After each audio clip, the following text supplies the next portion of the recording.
Hi, I'm Leah Clark. I'm a senior lecturer in art history at the Open University, and I specialise in the exchange and collection of art objects at the end of the 15th century in the Italian courts. Hi, I'm Catherine Wilson and I'm senior lecturer in medieval history at the University of Chester, and I'm interested in the uses and the producers of luxury and everyday objects in the 14th and the 15th centuries.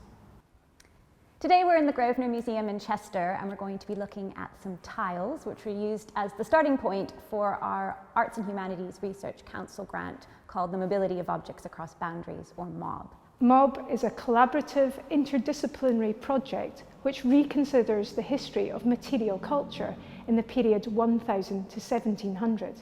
And by material culture, we simply mean the objects that surround us in our everyday lives.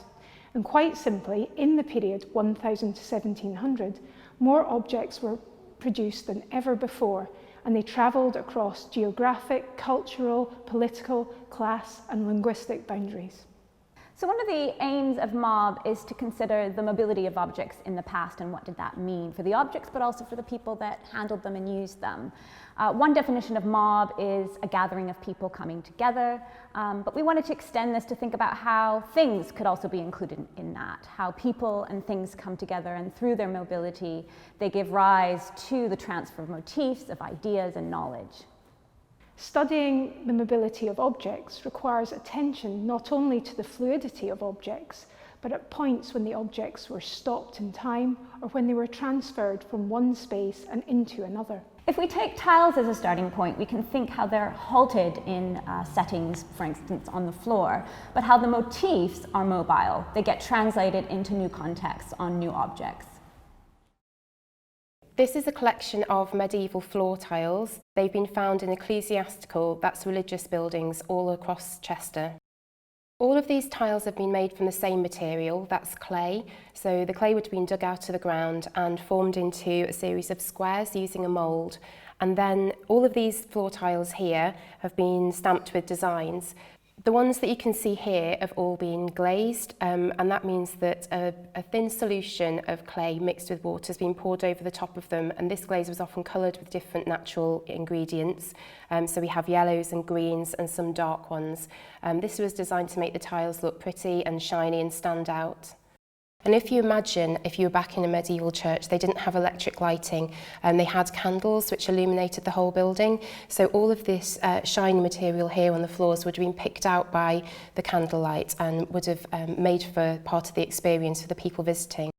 They have lots of different designs, and they would have had a stamp that would have pressed into the top of them, which means that a lot of them are mass produced, and we get the same sorts of designs coming up from lots of different religious houses across Chester and even further afield.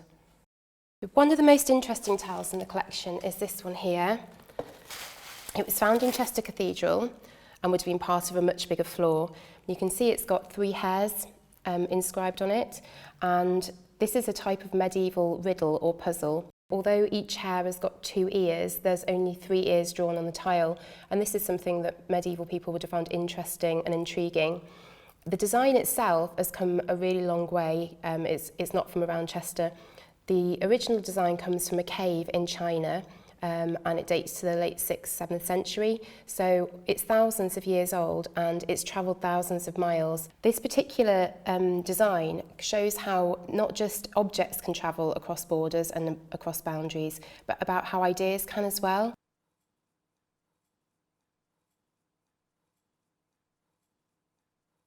They show quite a lot of humour in them, some of the tiles. So this one here shows a little lion with his tongue sticking out.